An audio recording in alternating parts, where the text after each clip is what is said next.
दोस्तों कल एक रिजल्ट जारी किया जाता है आरपीएससी द्वारा, राजस्थान पब्लिक सर्विस कमीशन द्वारा। वो रिजल्ट था दोस्तों school lecturer political science subject का। दोस्तों आपको जान के हैरानी होगी, राजस्थान के सभी लोगों को तो पता है, मगर भारत के कोने कोने में जो मुझे देख रहे हैं उन लोगों को मैं कहना चाहता हूं, जैसे ही पॉलिटिकल साइंस का रिजल्ट जारी हुआ सभी की आंखें खुली की खुली रह गई। आप यकीन नहीं मानोगे दोस्तों, मात्र 266 के आसपास सीटें थी और दोस्तों उन 266 सीटों के अंदर मात्र छह ही सीटों में लोग पास हुए हैं। बाकी सभी 260 के आसपास जो सीटें थी वो खाली की खाली रह गई, यानी कि उन सीटों के ऊपर कैंडिडेट ही नहीं मिले। ऐसा इसीलिए हुआ दोस्तों, राजस्थान की प्रतियोगी परीक्षाओं में आरपीएससी ने एक नया नियम लागू किया है। दोस्तों वो नियम यह था कि प्रत्येक सब्जेक्ट के अंदर 40% मार्क्स लाने होंगे। दोस्तों दोनों पारियों में, यानी कि दोस्तों फर्स्ट पेपर जीके का था, दूसरा पेपर सब्जेक्ट का था। जीके के सब्जेक्ट में भी लोगों के 40% मार्क्स नहीं आए और सब्जेक्ट के क्षेत्र में भी दोस्तों लोगों के 40% मार्क्स नहीं आए। मतलब दोनों ही परीक्षाओं में आरपीएससी को ऐसे कैंडिडेट नहीं मिले जो कि 40% मार्क्स हासिल कर पाए और दोस्तों पॉलिटिकल साइंस के अंदर लेक्चरर बन पाए। मगर दोस्तों अब आप सोचते होंगे राजस्थान में इतने कमज़ोर लोग हैं जो 40% मार्क्स भी नहीं ला पाए, लेकिन दोस्तों ये केवल सिक्के का एक पहलू है।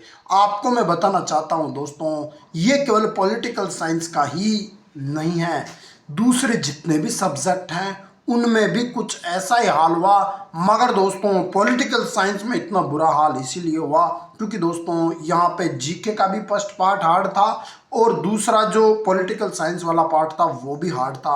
अब बच्चा करे तो करे क्या, वैसे ही सिलेबस बहुत विस्तार से होता है और उन्होंने पेपर को इतना लेंथी, इतना बड़ा बनाया कि लोग सोचते सोचते ही रह गए और उनके 40% मार्क्स भी नहीं आए।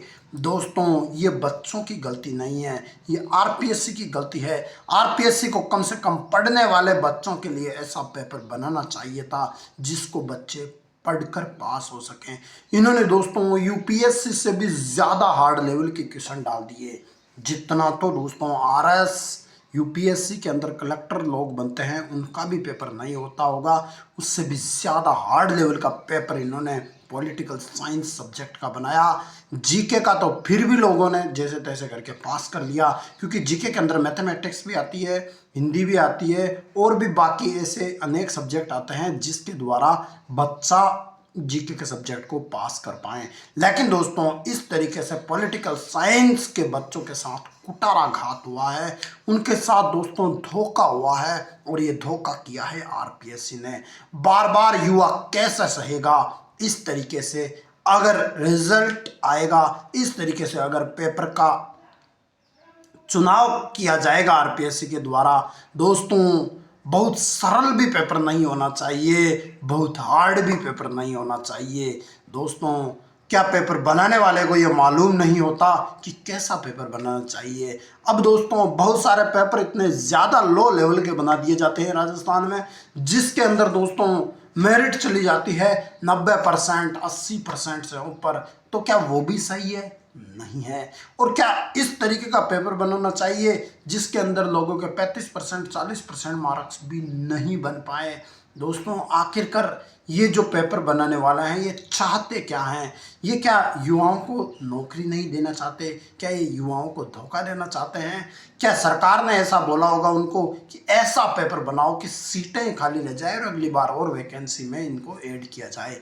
शायद ऐसा सरकार ने तो नहीं बोला होगा, इन्होंने अपने हिसाब से इस तरीके का पेपर बनाया होगा। इसीलिए मैं इन पेपर बनाने वालों के खिलाफ सख्त रूप से अपना प्रतिरोध दर्ज करवाना चाहता हूं। उन सभी बच्चों के लिए मैं शुभकामनाएं करना चाहता हूं जो इस भर्ती परीक्षा में पास नहीं हो पाए और अगली बार शायद आरपीएससी ऐसा धोखा नहीं दे, क्योंकि दोस्तों हमारा जो मस्तिष्क है, दिमाग है, वो एक लेवल तक ही सोच सकता है।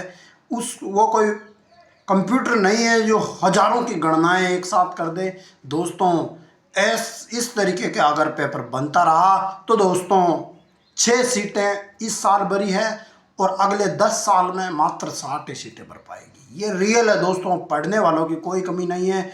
लोगों ने कोचिंग भी की है, 2-2 साल से मेहनत भी कर रहे हैं, लेकिन दोस्तों उनकी मेहनत पे पानी फिर गया केवल इन पेपर सेटरों की वजह से जिन्होंने ये पेपर बनाए हैं। इसीलिए मैं विरोध करता हूँ इस तरीके के पेपर के। अब आप में से बहुत से लोग बोलेंगे इस तरीके का पेपर बनना ही चाहिए, लेकिन आप सोच के देखो दोस्तों, जब आपकी बारी आएगी पेपर देने की और जब आपके साथ ऐसा होगा तब आपको यकीन होगा कि हकीकत में आपके साथ धोखा हुआ है और ये धोखा नहीं होना चाहिए। मेरी हाथ जोड़ के सरकार से रिक्वेस्ट है, आप अच्छे लोगों को पेपर बनाने के लिए लाएं ताकि वो अच्छा पेपर बनाएं, जिससे कम से कम लोग 40% तो मार्क्स बना पाएँ।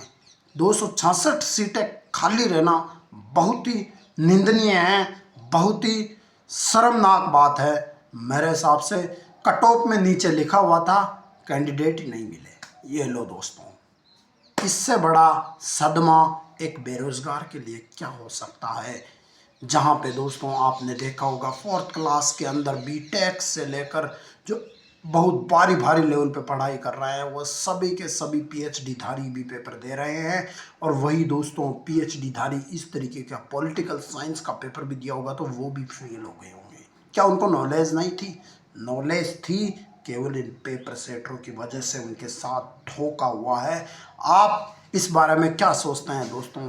कमेंट जरूर करें। आज की वीडियो में इतना ही। जय हिंद, वंदे मातरम।